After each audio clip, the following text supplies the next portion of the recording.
نفسي من كل شيء يؤذيني، من شر كل نفس أو عين حاسد. بسم الله، الله يشفيني. أعوذ بكلمات الله التامات من شر ما خلق. أعوذ بكلمات الله التامات من شر ما خلق. أعوذ بكلمات الله التامات من شر ما خلق. اللهم أبطل أثر العين والحسد والسحر.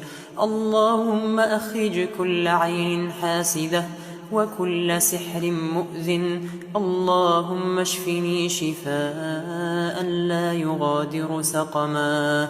اللهم اجعل لي من كل هم فرجا، ومن كل ضيق مخرجا، ومن كل بلاء عافية.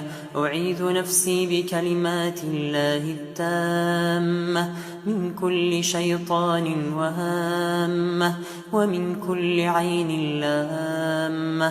اللهم إني أسألك العفو والعافية والمعافاة الدائمة في ديني ودنياي وأهلي ومالي.